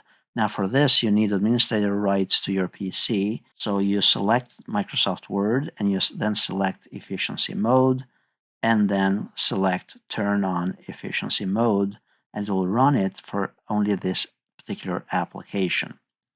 For those applications that are running in efficiency mode, notice that it will add this little icon next to it. The first option on the task manager is the processes that I just covered. The next option on the left is the Performance tab. This gives you an overview of the resources and the utilization of these resources in your computer. So I click here on Processes or Performance, and notice I have the processor, the CPU, the speed, the details, and the general usage for this particular processor. Notice under Memory, how much memory is being used, and then the disk drives in the PC, the writing speed, and the read speed. Further down, you also have the graphics utilization for your graphics. Further down here on the left-hand side, we have the app history and the utilization of these applications. Notice you can delete the usage history. Further down, we have the applications and the startup in Windows Startup. So all of these processes are basically running automatically on startup. So let's say I'm not using OneDrive. You can select from here the application on the left-hand side under the name area and then select disable. So this is how you would disable an application from the Windows 11 startup. Click on it, select disable, and now that application will not start up every time you start your PC. Further down, we have the users and all the processes associated with that user. Notice that you have also the options to disconnect a specific user and also to manage the user account. So this is another way to get to account management in Windows 11. Further down, we have various details. If you wanted to see what an application, whether the status of it, how much memory is being utilized, the architecture, and the name of it, and so on. Further down, we have services. These are the various services that run in the PC. And obviously, you need to be careful here not to turn off specific ones that may be necessary. If one needs to be running, but it's not, then this is where you could click on it and then select to start it up here on the top right. On the very bottom left, we also have the settings for Task Manager. Here you can specify which tab to open automatically when you open Task Manager. By default, it's processes, whether to use a lot of resources, what priority to give to this application, and whether you want this to always stay on top, or whether you want to have it minimized when it's in use and so on when you switch away from this application. This top menu here, the three lines in the very top, it also gives you a more descriptive view of the task manager. In this module of the Windows 11 tutorial, I'll explain some of the concepts related to Focus Assist. It's a new feature in Windows 11. It was also introduced late in Windows 10. Focus Assist, it's one of the features that allows you, like the name states, for you to focus. It's designed for you to focus on your work and not be bothered by alerts while you are working. The settings can be controlled very easily from the control center. So if we go here on the bottom right and click on the control center, there is this option Focus Assist. By default, all notifications are going to be popping up on your computer depending on whatever it is you have allowed. To change those settings, you can click on the next option to priority only. So this will allow only priority alerts to be displayed, and you'll not be bugged while you're working on a particular project. You can also choose only alarms. The alarms would be, let's say, meeting notifications or meeting reminders. Now, as far as figuring those settings, you can go under the search area, go under the focus assist, and this is where we can change the settings. So you can have automatic rules that you can set. If you're duplicating your display, it's going to display only the alarms, but not necessarily other alerts that you might be getting from chat applications, and that would not be a good thing if you want to project it to a meeting. But you can display and customize so that only certain settings are displayed, like connecting to a secondary display or duplicating the display, or if you're playing a game, what should happen, what alerts would come up. You can also prioritize the settings from here. You can hide all notifications at particular times, and you can set the working hours or specific times of the day where certain actions are allowed or notifications are allowed or disallowed. In this session of the Windows 11 tutorial, I'll demonstrate how to access the command line terminal for Windows 11. Sometimes you may need to run applications manually or just check settings or check things manually in your computer. You can either go under the search option here and then type the word command, and it will take you to the command prompt. This will allow you to access files or to run specific commands, or let's say find the IP address, specific settings in your computer. So this is the command prompt option. There is also the option to access the Windows terminal. Windows terminal, it actually uses the Windows PowerShell. It's one of the newer ways of managing settings in a PC and running particular commands in a PC. So you could search for this by going to the search option and search for Windows PowerShell, and it will get you to the same item, or you can right-click and choose Windows Terminal. For a lot of the functions, you might need to run it as an admin equivalent, being able to execute specific commands in your PC. In this module of the Windows 11 tutorial, I'll demonstrate how to add an application manually to Windows Startup. For some reason, this feature in Windows 11, it's more complicated than it needs to be. I'll demonstrate how to do this manually. To do this, first we need to be able to run the run command. So unlike going up here and doing the search, we need to either be in command line or in the terminal mode, or go here and right click on the desktop and choose run. It'll bring us the old run command like in Windows 7 or Windows 10. You can also access this by pressing the Windows key and R, and that will get you the run command as well. Now at this point we need to type in there shell : startup, and then we hit enter. This will bring us to the location where we can place specific programs that we want to open on startup. Keep this window open on the left-hand side, and then go to our File Explorer and then open a new session of the File Explorer. Now from here, we need to go to, let's say, to the programs, wherever that particular program is located. So Program Files, and let's say I want this program called Handbrake, and I want this to start up every time upon boot up of the computer.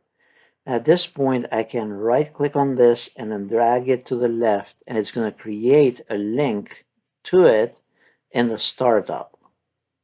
And I click here to create a shortcut on this area. So again, that was finding initially where the program is located, right-clicking on it, dragging it over, and then choosing to create a shortcut. Not copying it, because then we are copying the whole program. We are just creating a shortcut in order to launch that specific program. You can do this also with other applications. So let's say here we are in the All Apps area. So let's say I want Firefox to be one of those programs. So I can right-click here and choose More, and then find the file location. So this is where the file is actually residing. The executable for this program is residing in the PC.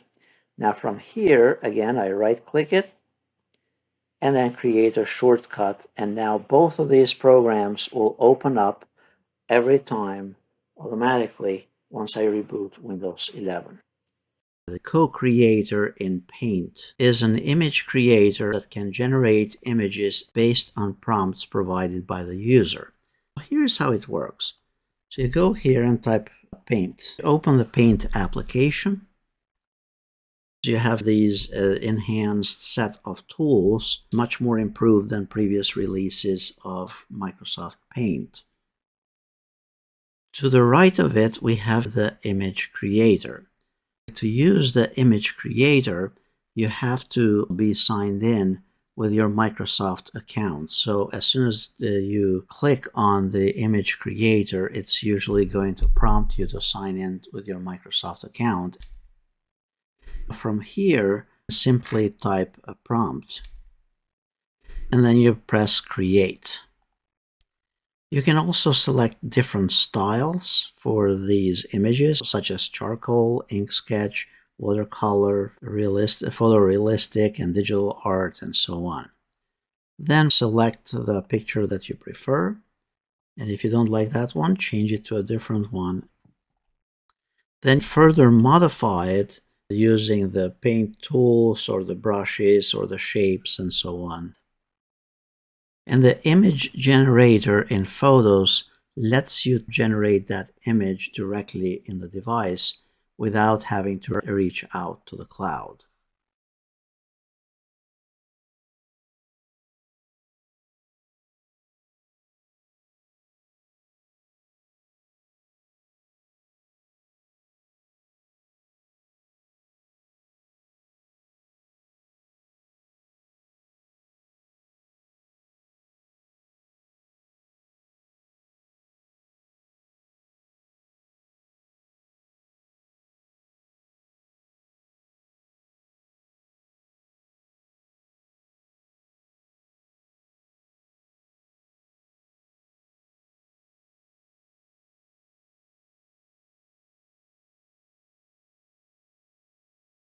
With the 24H2 release of Windows 11, there's new functionality, that of live captions. To enable live captions, we go here to the quick settings, or the control center as it used to be called. Then click on accessibility, and then click on live captions. Or now we can go on the drop down, there's another page right below this, and click on live captions from here. As soon as we select to enable live captions, it prompts us to continue the setup of live captions. Then we say yes to continue. It will download the language files and then press continue. Then move this bar wherever we prefer it, and then if we go and play any videos, it will play those closed captions down below in this bar in the live captions option. These closed captions are different from those of YouTube. Whatever content that is being played on the screen, it's transcribing it for us live. Now this applies to videos from your computer or content that you're playing from the web. With the 24H2 release of Windows 11, there is a new function related to power settings in Windows 11, and it's called Power Saver. To enable Power Saver, click here on the Quick Settings, or Control Center as it used to be called, and then there is the option for Energy Saver. Now this typically will extend the battery life in your computer at the cost of the performance of the computer, and this function will also be available in the desktop computer. To enable the energy saver in the computer, we simply tap on the energy saver icon and the screen will be slightly dimmer and the performance of the computer will be adjusted. Now to disable the energy saver mode in your computer, we click again on Quick Settings and then click again so it's not selected, and that will deactivate the energy saver option in Windows 11. While you are in Quick Settings, you can click on the battery icon in the bottom left, and that'll take you to the power settings for your computer, and you can change the power mode from here and the usage and what happens when you close the lid and when you press the power button and so on in your computer. With the 24H2 release of Windows 11, Microsoft has introduced Voice Clarity, an AI-powered microphone enhancement feature that will remove background noise when you're on a call or recording. So to get to this, you need to go to Settings, and then once you're in Settings, it will come up with something similar to this. You'll need to click on System on the left, then you go to Sound, and then select your microphone. Click on the arrow on the right-hand side, and then you have the option here for the test, and also you have the option for the default microphone audio processing mode. Now this was a feature that was previously exclusive to Surface PCs with NPU's hardware, but now it's rolling out to all Windows 11 PCs. In this segment of the Windows 11 tutorial, I'll do a very quick overview of a new application that was added to Windows 11. The application is called Clickchamp, and it allows for video editing. So it's a video editor in Windows 11. So to locate Clickchamp, you click on the Start window and then start typing Clickchamp Video Editor. It would also be available from the All Applications in the Start menu. Click on it. Now the first thing that you typically need to do is sign in with a Microsoft account. Once you sign in or create an account for Clickchamp, pick whether you're using it for education or for other types of content, or you can skip this. Once you sign in, you have some templates that you can utilize for various platforms, whether it's YouTube or gaming or Instagram or social media. Further down here, you can go to Settings and control the various settings, whether it's the connection to the Microsoft account or changing accounts. So to create a new video, you can pick one of the templates from here or start from scratch on the top right. You first need to insert the media first, and then you have all these various options and graphics and so on that you can utilize in this case. Add those to the timeline. It will import all the components, and all you have to do is change the content of the current template. Now to modify the text here, you simply click on each of these areas. So you select the area of text, and on the right-hand side, select change the actual text. Then select the next text option and preview it. Then you can change the alignment, change the fonts and other properties for it, the various color options, transforming this into different positions, fading it, filters and colors, and so on. Importing media from MP4 files that you might have in your computer as part of the track here. and manipulating the components that already exist in here. Once you are set with the video itself, then you'd click on Export and then select to export it as an MP4. You can obviously 1080p is what in most cases you'll use. That's a higher quality. So you'd click on 1080p and then you'll select where you want to save this clip. Once it's produced, you can upload it to Google Drive, YouTube, or other social media platforms as you see from here. Once the video has been produced, we can click here on Open File and we'll be able to preview it. At this point, we can save it to our computer or share it to various social media platforms. In this segment of the Windows 11 tutorial, I'll demonstrate how to use the updated sound recorder application in Windows 11. With the 2022 update for Windows 11, the sound recorder application was updated to have a much more visually appealing look and feel to it. To access a sound recorder application, you can go under the Start menu and either locate it under the list of applications or all apps, or under the search, select Sound Recorder. Then once located, click on it. The first time you open it up, it may require an update. And once you open it up, you have these options right here to start recording. On the left-hand side, you have the option to import an existing file. Further down, you have previous recordings that you may have done in this computer. And you can manage those recordings by right-clicking and then choose to rename them or to delete them if necessary. And then further down, you have the option for the microphone that you want to use for the recordings. And then you are ready to start recording. And in the center area, this is where the WAV file will be displayed.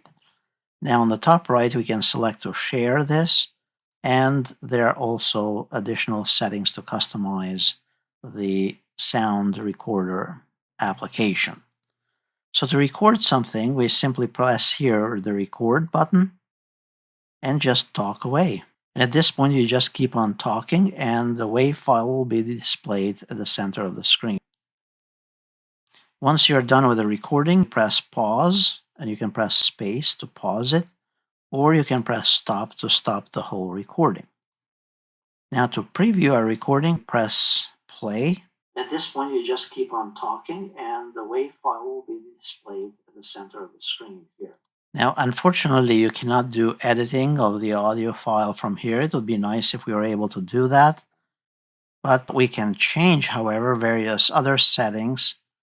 For example, here under Settings, you can change the recording format, whether you want it MP3 or other formats, the audio quality recording, and the theme. Media Player is another application that was updated. If we go here to Applications and search for Media Player, the one called Media Player, you'll notice that it has a completely different visual look. So you have your home location here. It's your music library, and you specify a folder where your music is located by simply clicking on Add a Folder. And then the video library as well after having specified the folder. In my case, I had specified the folder for it. You can add a new folder from up here on the top right, and then select wherever your videos are located. You have also the play queue and the playlists or media files. Now on the bottom left, we also have the settings area, and this is where you can control the music locations and specify what folders. And the same thing for video locations as well. The theme, can select the system setting or dark mode, and the accent color using system settings or the default color scheme. For missing album information, you can select so it looks up the album information from online as well. Now for the various videos, we go here to the video library and pick any of these videos. Notice you have the configuration icon here where you can play the video, you can play it next, basically add it to the queue, and also edit this in Clickchamp. Clickchamp is a new video editor that was added with the 2022 update. On the bottom right, here you have also the languages and subtitles. If the video has subtitles, then it will be able to display them during the playtime. And the audio controls, the volume control, full screen option, and you can minimize the player. Then on the far right here, you have the further configuration settings for the Windows Media Player, where you can bring up the equalizer for the sound, the speed, casting it to devices, video settings, rotating it and enhancements and so on, and then skip forward or backwards. Obviously, at the center here in the bottom, you have the option to play the actual video. So it's a good enhancement overall compared to what it used to look before. For example, this is the legacy media player. Notepad is another application that was updated. It just has some simple but good improvements. So we go here under the start menu or the search item here and then search for Notepad. Obviously it was right there because I had opened it a moment ago. Notice that the look of it has changed. And on the top right here, you also have settings that you can modify the font and the size of the font, including the theme as well. In this module of the Windows 11 tutorial, I'm going to demonstrate how to reset your PC. Resetting your PC may be necessary if your computer got infected with a virus or something is not working well in your PC and you just need to go back. The other option is that you can reset your PC when you're selling it or giving it away and you want to wipe everything out. So this video is going to demonstrate how to do that as well. So to get to the reset this PC option, we just simply search under the Windows settings and search for reset PC. At this point, we have 4 options. One of the things is that we can fix issues without resetting the PC. So this can take a while. You can just click on it. It's going to run a troubleshooter for specific items. And it will notify you what the issues with your PC are. So I would suggest that you try this first. The other thing to try if you're having problems with your PC is to go back to a previous date and time and try that. This is like if something is not working for a particular version of Windows, you can go back to a previous version of Windows by clicking on Go Back. You'd enter your password, provided it prompts you. It's going to give you times and dates when you want to go back to. Now, in this case, it's prompting us, well, before you go back, why don't we check for updates first? That's something probably good to do. Sometimes there are drivers, fixes that can be applied to the PC. But for now, I'll say no. In your case, you probably would want to say yes before you do this. Then we click here, Next, and then it's making sure that we can sign in again.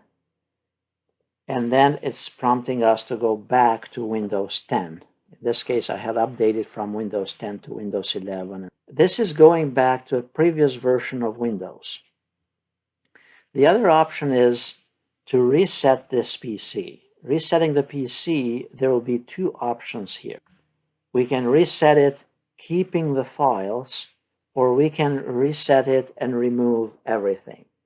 To keep the files, if you choose this option is best if you're infected with a virus and you want to just keep your files, your personal files, and reinstall all your programs. Remember, this is going to need for your programs to be reinstalled. So if you had Microsoft Office in your computer or your business management software loaded in your computer, you'd have to reload these programs all over again. So this will remove the apps and settings, and it will keep your personal files. My suggestion, even in this case, is that if you have access to the files, consider also backing up the files first, just in case. back them up to an external flash drive, to an external drive, or to a cloud storage service such as Google Drive or OneDrive. So here you click on this, it says it's not going to take very long, and then it says, well, how do you want to download your next version of Windows? Let's say I want to download it from the cloud because we don't have the local install, and you'd click on next and just follow the prompts from there. Now, if you are resetting this computer or selling it, then you remove everything. It will remove all your personal files, the apps and settings and so on. This process, it's going to prompt us a couple times here, and I'm not going to do it, obviously. Choose the installed version of Windows, and then you click on next, and then it's going to confirm that we really want to delete the files from your PC. And obviously, if you really want to do it, you'll approve it, and then proceed with a reload. This is a clean install. This is not going to retain anything. This is the safest thing, the last thing for a virus, provided you don't need your files or you have backed up your files. The process, it's going to take anywhere from 30 to 60 minutes, depending on how fast your computer is, what the storage is in what type of hard drive you have in your PC. During the reinstall of Windows and the cleaning of the PC, there's also going to be an option to erase the drive and access to the files permanently. You probably want to select that option if you are selling your computer or giving it away. That's going to basically write a bunch of zeros across the whole drive so that somebody cannot recover your files that you had deleted. If for some reason you need to create a bootable flash drive as well, so you'd go to this website, microsoft.com, en-english/software download /Windows 11. From here, you can either get the latest version of Windows 11 and download it manually and run a new upgrade or update in your PC, or you can scroll down and create a bootable flash drive, a bootable USB or DVD drive. In this video, I'll demonstrate how to enable TPM in Hyper-V machine is hosting a Windows 10 machine. The reason we want to do this is because we want to upgrade to Windows 11, and by default in Windows 11 the installation wizard is going to fail unless the TPM module is enabled in the virtual machine.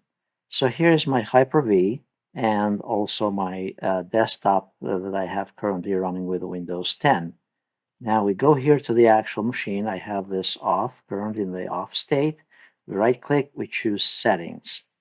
Once we are in settings, then we can go to the security and choose to enable the enable trusted platform module. Then click OK. At this point, we're all set with the process, and now we can fire up the machine and upgrade this to Windows 11. In this module, I'll demonstrate how to use sticky notes in Windows 11. Sticky Notes is just an add-on tool, or actually a tool that comes with Windows 11, but it's useful for reminders similar to Post-it notes on your desk. To access Sticky Notes, you go to the Start menu and type Sticky Notes. Once it opens up, it may even prompt you to connect to a Microsoft account, and if so, then just simply log into it. At this point, you can take a note. You can use a new note on the top here and simply type, and that's it. Now you can close this and you have various notes all over your desktop, and you can customize those, and once you're done, you can simply delete them or close them. With the 24H2 release of Windows 11, there is new functionality related to creating 7-zip files and uncompressing 7-zip files. Prior to this release, you could actually extract 7-zip files, but you couldn't create them. So now to create 7-zip files, to compress them, let's say I have this folder with these files, and I want to send these files as a 7-zip format to someone else. But before I can send it, I need to create the 7-zip file. To create a 7-zip file, right-click on the folder and then click on Compress to, and then select 7z file. Give it a name and then hit Enter. So this is the compressed file that you'd send to someone else. It will contain that folder or a bunch of folders that you may have within the folder along all the files, but it's one file. Now, let's suppose that you received this file and you want to uncompress it. You want to extract the contents of this 7-zip file. You don't need to download any special program to extract them. To extract those files, you click on the 7-zip file, compressed file here, and then select Extract All. Then pick the folder where you want to place it. So in my case, I'm going to put it under Documents, and then press Extract. Once you extract those files, they'll show up like this with a folder structure and also the contents of the files prior to being compressed. With the 24H2 release of Windows 11, there is new functionality to create compressed files in Linux format or in tar format. Prior to this release, you could open those types of files, but now you can also create tar files from Windows. So let's say I have this folder with these files in it, and I want to send this in a compressed format in tar format. Now, to create a tar format or a compressed file, right-click on it and select Compress to, and then select tar file. At this point, it's going to prompt you to give it a new name, or you can keep the name as is, and then hit Enter. Now, you'd send this file to someone else, and that file would contain all the files and folders in it in a compressed format. Now let's say that you received a file similar to this from someone else. And once you receive the file, you want to extract the contents of this compressed Linux file format. So then we click here on the file itself and then click on Extract All. Then from here, create a new folder if you'd prefer, and then click on Extract. This will contain all the files and the folder structure as prior to the compression from whoever sent it to you. So that's how you create compressed tar file and how you uncompress the contents of it. With the 24H2 release of Windows 11, there is a new function related to power settings in Windows 11, and it's called Power Saver. To enable Power Saver, click here on the Quick Settings, or Control Center as it used to be called, and then there is the option for Energy Saver. Now this typically will extend the battery life in your computer at the cost of the performance of the computer, and this function will also be available in the desktop computer. To enable the Energy Saver in the computer, we simply tap on the Energy Saver icon and the screen will be slightly dimmer and the performance of the computer will be adjusted. Now to disable the Energy Saver mode in your computer, we click again on Quick Settings and then click again so it's not selected, and that will deactivate the Energy Saver option in Windows 11. While you're in Quick Settings, you can click on the battery icon in the bottom left, and that will take you to the power settings for your computer, and you can change the power mode from here and the usage and what happens when you close the lid and when you press the power button and so on in your computer. In this brief video, I'll demonstrate how to enable Windows Sandbox on a Windows 11 Professional or Windows 11 Enterprise system. So here I have Windows 11 Professional in this computer. Now at this point, to enable Sandbox, we need to go and add this as a feature under the Program Feature. So just type in the search window, Enable Features, and then click here on Turn Windows Features On and Off, and then scroll all the way to the bottom. Select Windows Sandbox and then click OK. Once installed, it will prompt you to restart your computer, and you want to go ahead and restart it. Once you have restarted the computer, you should be able to launch it by either locating it under the list of programs or simply click on Search and type Windows Sandbox.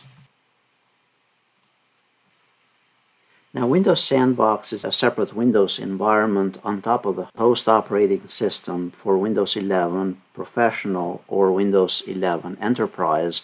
It's not available for Windows Home.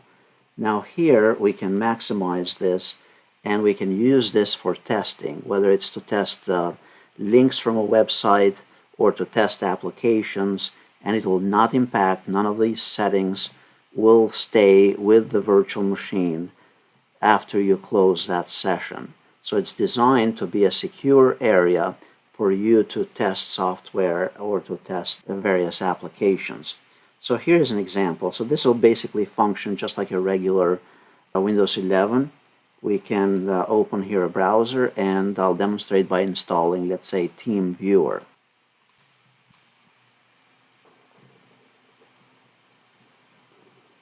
So we install the application, it doesn't matter what it is. Now that I have TeamViewer installed on the Sandbox, once I close the Sandbox application, it will erase all settings and everything that was added from the last time that I launched it. So we click OK here. Now if we go back and open Sandbox again, this will start with a brand new session with clean setup. Now Windows Sandbox also has the option where you can copy files from your host machine's desktop or any of the file locations and bring those files back to the Sandbox by copying and pasting them. So let's say I have this file here. I'll copy it, go and open the Sandbox, and then I can simply right-click here and choose Paste. Here's another example where you might have to check out a game or something of that nature, and you're going to all of these different websites, but you want to test it first on the Sandbox. So you go to that particular website and you try to download it.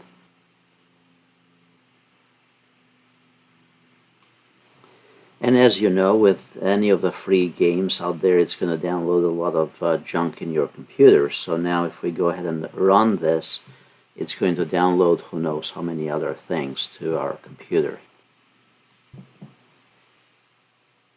Notice it's coming up with free ride games and then Solitaire Kingdom. So now let's suppose that this is not the game that we really want. Notice it has added all kinds of other stuff here. I've come to the determination that this is not really the game that I want. If I wanted something, I can go ahead and install it in the host machine. But now if I go ahead and close this, it's going to quit all the stuff that I downloaded. And now if I go and open the Sandbox again, it'll be a fresh start again. And my host system, the main one where I'm running the Sandbox, none of that is impacted. So this is one of the good uses of Windows Sandbox, is basically to test software, test URLs that might look suspicious before you run them on your main production machine.